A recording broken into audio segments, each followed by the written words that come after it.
Soyons dans la joie, exultons et rendons gloire à Dieu. Il règne, le Seigneur notre Dieu, le souverain de l'univers. Alléluia. Au nom du Père et du Fils et du Saint-Esprit, Amen. le Seigneur soit avec vous. Et avec votre esprit. C'est toujours le temps pascal que nous célébrons parce que nous avons à louer le Seigneur et à prendre 50 jours après Pâques pour continuer à chanter notre Alléluia et à admirer, à contempler le Seigneur ressuscité. Alors que nous commençons notre deuxième semaine de Pâques, nous allons encore une fois reconnaître notre finitude, nos manquements, nos manques d'amour et nous tourner vers la miséricorde de Dieu.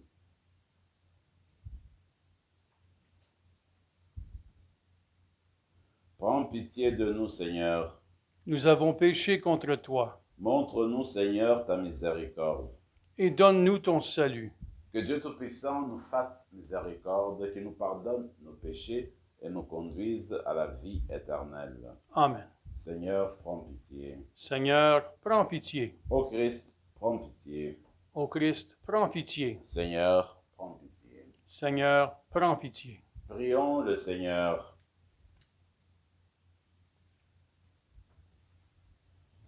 Dieu fort, nous t'en prions. Fais-nous proclamer la puissance déployée dans la résurrection du Seigneur. Nous avons reçu les prémices de sa grâce. Rends-nous capables d'en saisir la plénitude.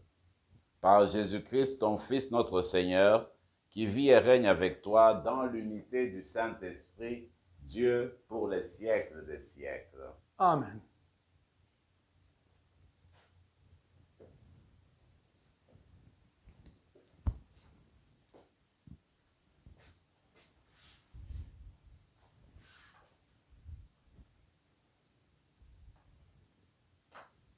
Du livre des Actes des Apôtres.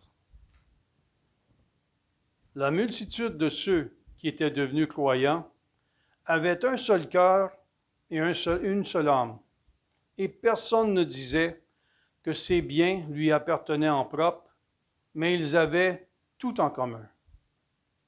C'est avec une grande puissance que les apôtres rendaient témoignage de la résurrection du Seigneur Jésus, et une grâce abondante reposait sur eux tous. Aucun d'entre eux n'était dans l'indigence, car tous ceux qui étaient propriétaires de domaines ou de maisons les vendaient, et ils apportaient le montant de la vente pour le déposer aux pieds des apôtres. Puis, on le distribuait en fonction des besoins de chacun. Il y avait un Lévite originaire de Chypre, du nom de Joseph, surnommé Barnabé par les apôtres, ce qui se traduit « homme de réconfort ». Il vendit un champ qu'il possédait et en apporta l'argent qu'il déposa aux pieds des apôtres. Parole du Seigneur. Nous rendons grâce à Dieu. Le Seigneur est roi, il s'est vêtu de magnificence. Le Seigneur est roi, il s'est revêtu de magnificence. Le Seigneur est roi, il s'est vêtu de magnificence. Le Seigneur a revêtu sa force. Le Seigneur est roi, il s'est vêtu de magnificence. Et la terre tient bon, inébranlable. Dès l'origine, ton trône tient bon. Depuis toujours, tu es. Le Seigneur est roi, il s'est vêtu de magnificence. Tes volontés sont vraiment immuables. La sainteté emplit ta maison. Seigneur, pour la suite des temps. Le Seigneur est roi, il s'est vêtu de magnificence. Alléluia, alléluia. Il faut que le Fils de l'homme soit élevé, afin qu'en lui, tout croyant ait la vie éternelle. Alléluia.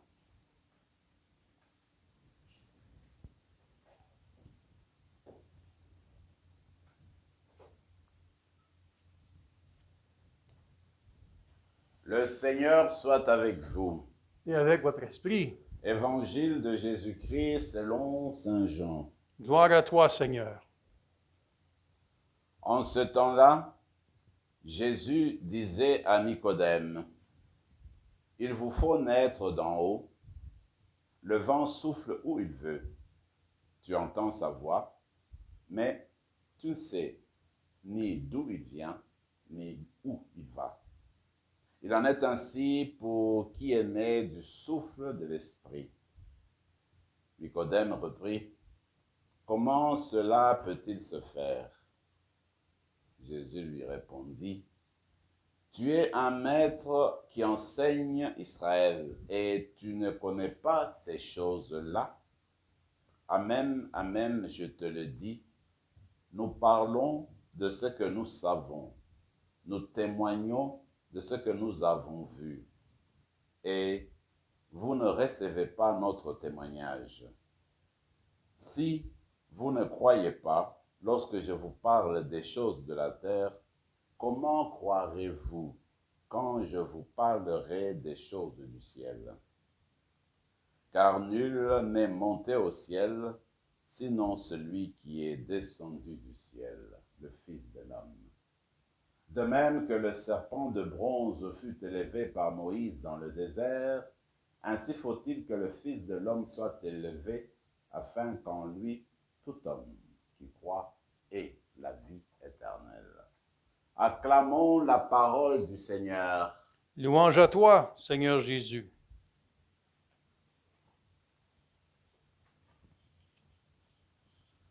Nous poursuivons notre lecture du livre des Actes des Apôtres. Nous sommes arrivés au chapitre 4 et l'extrait d'aujourd'hui constitue pratiquement la dernière partie de ce chapitre-là.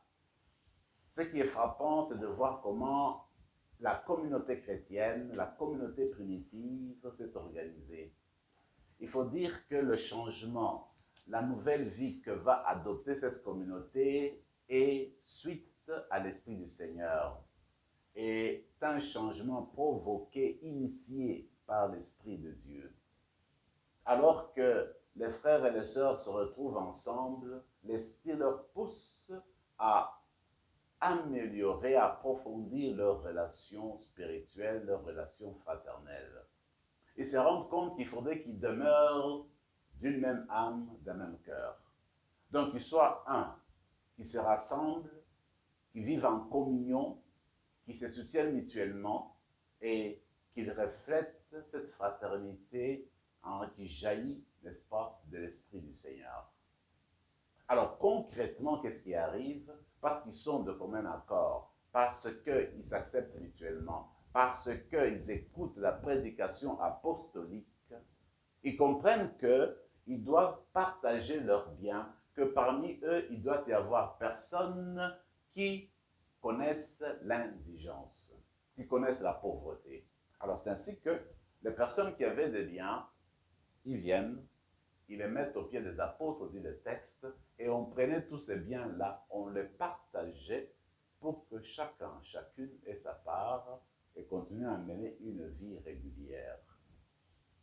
Cette communauté-là demeure notre modèle, demeure le modèle, l'exemple pour toutes les communautés paroissiales, pour toutes les communautés chrétiennes, pour toutes les communautés religieuses. Parce qu'en fait, c'est là que nous allons puiser pour voir comment suivre le Christ après l'événement de la Pentecôte. Ce qui est important, en fait, c'est que dans nos communautés paroissiales, nous apprenions à vivre dans la fraternité concrète, dans le rapprochement de relations, dans l'approfondissement de nos liens fraternels. Et cela doit se concrétiser dans des gestes que nous posons au quotidien. Par exemple, dans chaque communauté paroissiale, il doit y avoir cette préoccupation du pauvre, cette préoccupation des personnes qui sont dans le besoin. C'est pourquoi il faudra qu'on admire les paroisses qui s'impliquent pour recevoir, par exemple, des réfugiés, pour parrainer une famille. On peut rendre grâce au Seigneur pour les familles qui font, pour les paroisses qui font tout, pour que parmi, n'est-ce pas, la collecte qu'ils font, qu'il y ait une réserve pour les pauvres. Et quand les pauvres frappent à la porte, qu'il y ait un service, une organisation qui fait qu'on réponde aux besoins de ceux qui vivent, n'est-ce pas, dans le besoin, qui sont dans le besoin. Alors c'est ainsi qu'en fait, cette transformation du Seigneur, cette transformation vient de la parole de Dieu, vient de la force de l'Esprit.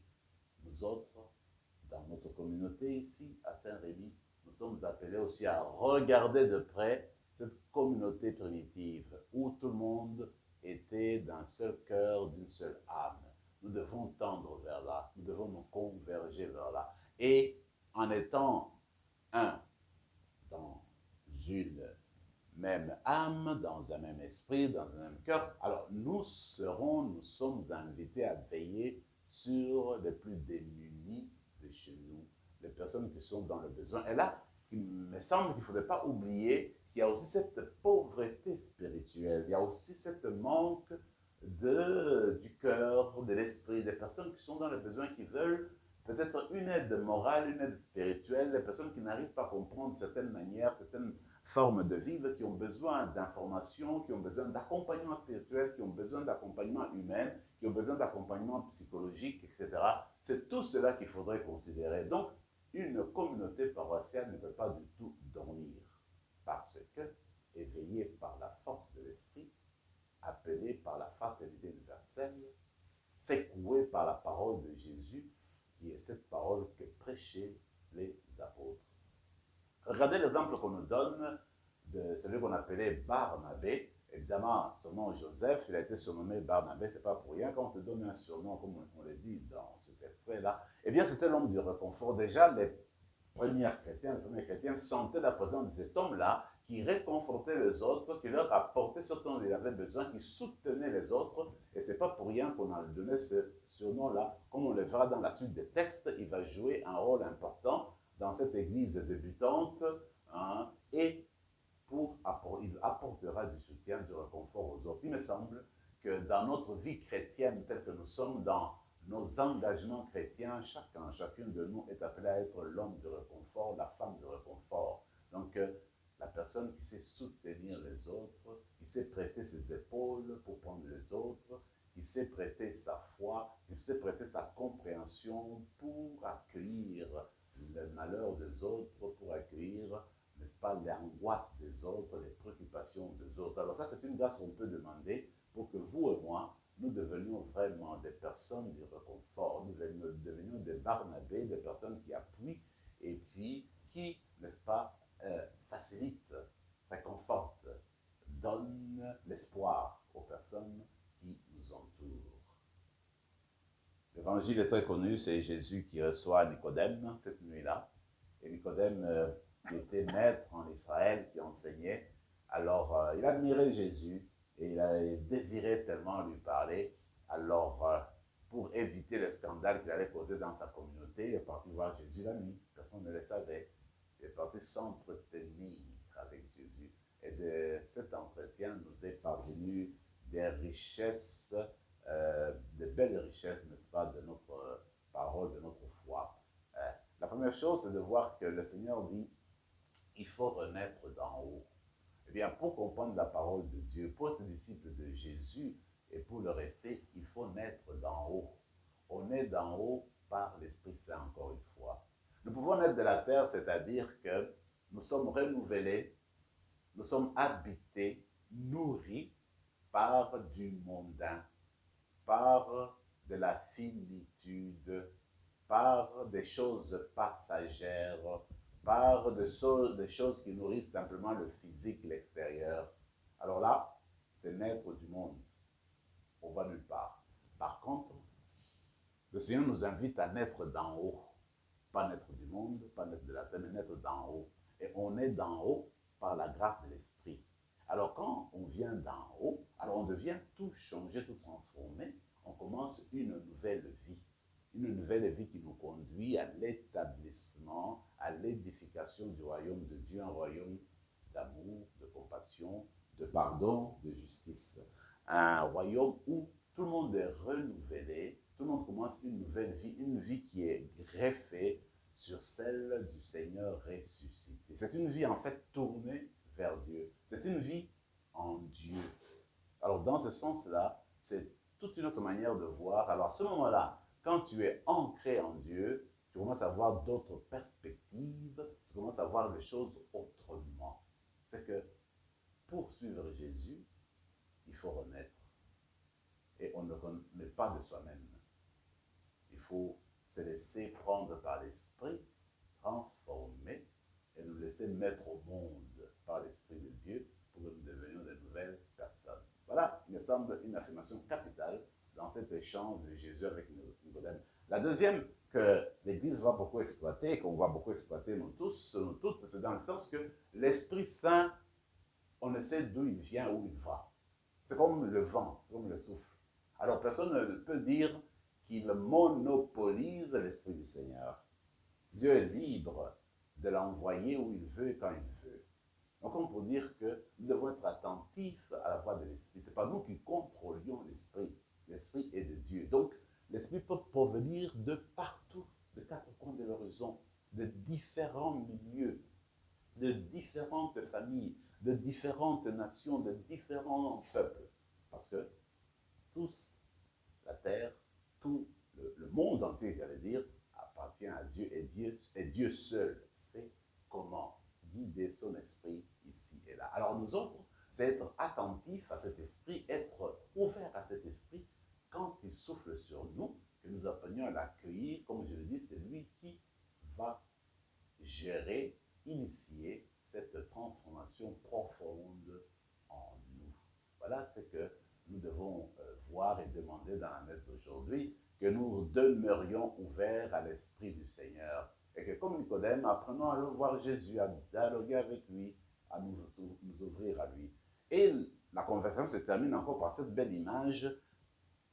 Quand vous aurez élevé le Fils de l'homme, alors à ce moment-là, vous croirez, alors il y aura transformation, il y aura guérison. Donc il faut regarder vers celui qui a été élevé, élevé sur la croix, élevé dans la résurrection, élevé dans l'ascension, celui qui appartient dans le monde de Dieu, qui appartient à la sphère divine.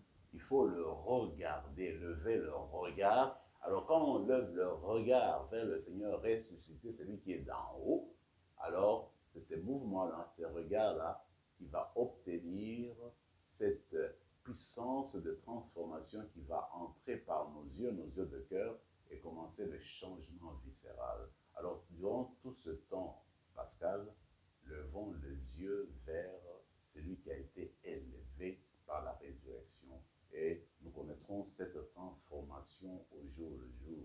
Et quand nous avons été transformés, quand nous aurons été transformés, à ce moment-là, nous devenions des missionnaires éloquents, des témoins de cet amour que Jésus est venu nous apporter, de cette vie nouvelle que Jésus est venu initier sur la terre, une vie nouvelle qui transforme le monde et qui nous fait aller vers son royaume. Amen. Amen.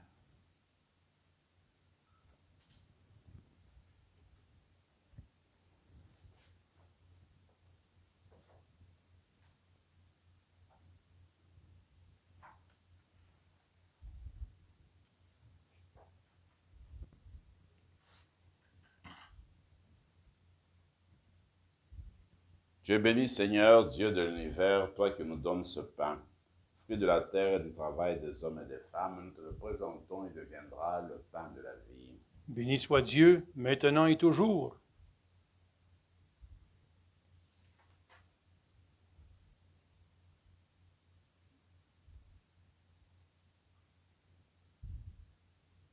Comme c'est au sein de l'organe pour le sacrement de l'alliance, puissions nous tenir à l'unité de celui qui a fait notre humanité. Tu es béni, Seigneur, Dieu de l'univers, nous avons reçu de ta bonté le vin que nous te présentons, fruit de la vigne et du travail des hommes et des femmes, et deviendra pour nous le vin du royaume éternel. Béni soit Dieu, maintenant et toujours. Humbles et pauvres, nous te supplions, Seigneur, accueille-nous dans notre sacrifice en ce jour. Prions ensemble, mes frères et mes sœurs, au moment d'offrir le sacrifice de toute l'Église. Pour la gloire de Dieu et le salut du monde. Donne-nous, Seigneur, nous t'en prions, de toujours te rendre grâce par ces mystères de Pâques, qu'ils continuent l'œuvre de notre relèvement et deviennent pour nous une source intarissable de joie. Par le Christ, notre Seigneur. Amen. Le Seigneur soit avec vous. Et avec votre esprit, Élevons notre cœur. nous le tournons vers le Seigneur. Rendons grâce au Seigneur, notre Dieu. Cela est juste et bon. Vraiment, il est juste et bon, pour ta gloire et notre salut, de te louer, Seigneur, en tout temps, mais plus encore de te glorifier aujourd'hui où le Christ, notre Pâque, a été immolé. Car il est l'agneau véritable qui a enlevé les péchés du monde. En mourant, il a détruit notre mort. En ressuscitant, il nous a rendu la vie. C'est pourquoi la joie pascale rayonne par tout l'univers. La terre entière exulte. Les puissances d'en haut et les anges dans le ciel chantent sans fin l'hymne de ta gloire. Saint, Saint, Saint, le Seigneur, Dieu de l'univers. Le ciel et la terre sont remplis de ta gloire. Hosanna au plus haut des cieux. Béni soit celui qui vient au nom du Seigneur. Hosanna au plus haut des cieux. Toi qui es vraiment saint, toi qui es la source de toute sainteté, Seigneur, nous te prions. Sanctifie ces offrandes en répandant sur elles ton esprit, qu'elles deviennent pour nous le corps et le sang de Jésus, le Christ, notre Seigneur. Au moment d'être livré, d'entrer librement dans sa passion, il prit le pain, il rendit grâce, il le rompit et le donna à ses disciples en disant, « Prenez et mangez-en tous, ceci est mon corps livré pour vous. »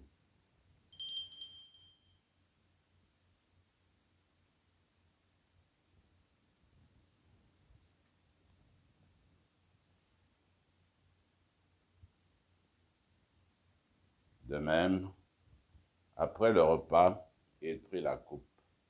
De nouveau, il rendit grâce et la donna à ses disciples en disant, « Prenez et buvez-en tous, car ceci est la coupe de mon sang, le sang de l'alliance nouvelle et éternelle, qui sera versé pour vous et pour la multitude en rémission des péchés. Vous ferez cela en mémoire de moi. »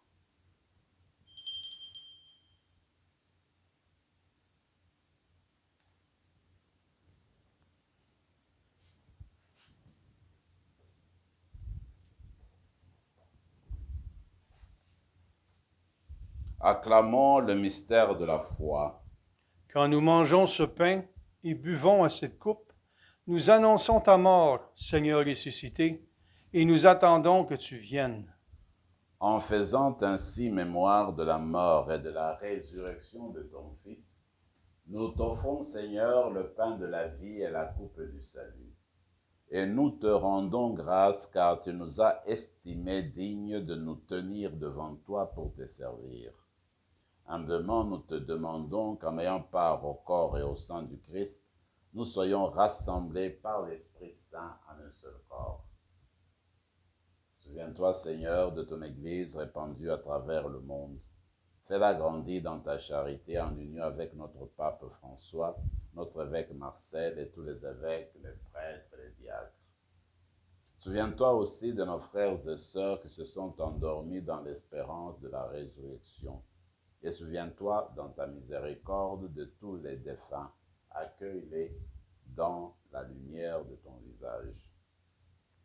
Sur nous tous, enfin, nous implorons ta bonté.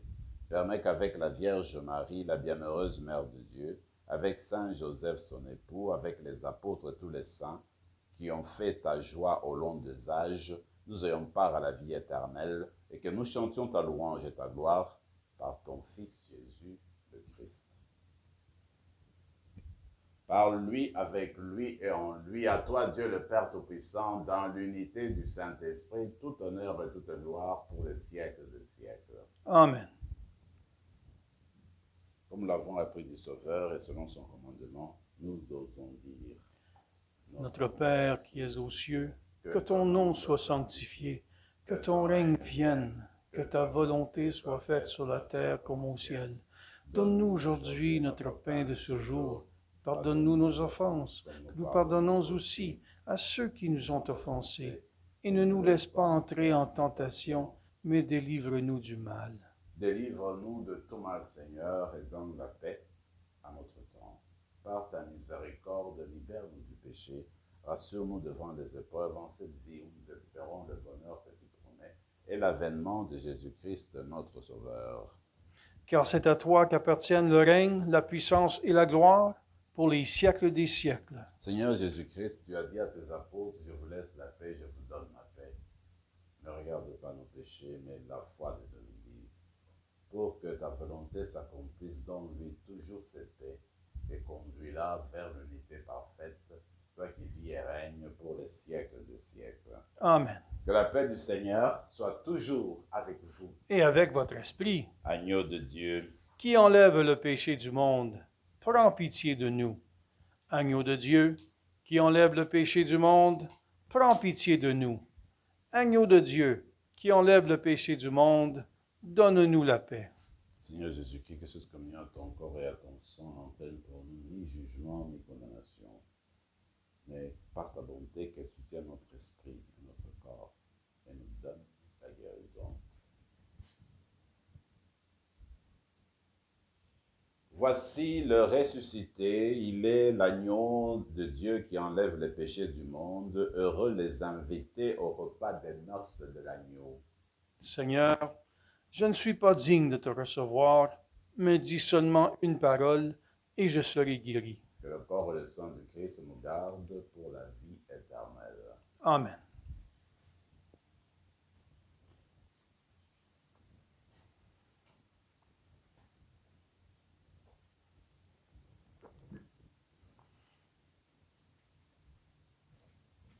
Le corps du Christ. Amen.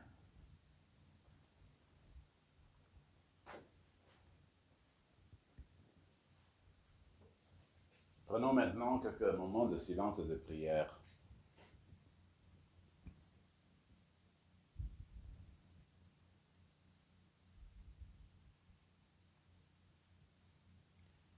Il fallait que le Christ connaisse la souffrance et ressuscite d'entre les morts pour entrer dans sa gloire. Alléluia. Prions encore le Seigneur. Écoute nos prières, Seigneur, que cet échange très saint où l'être humain est racheté nous soutienne durant la vie présente et nous procure les joies éternelles. Par Jésus le Christ, notre Seigneur. Amen. Le Seigneur soit avec vous. Et avec votre esprit. Et que Dieu Tout-Puissant vous bénisse, le Père, le Fils et le Saint-Esprit. Amen. Allez dans la paix du Christ. Nous rendons grâce à Dieu.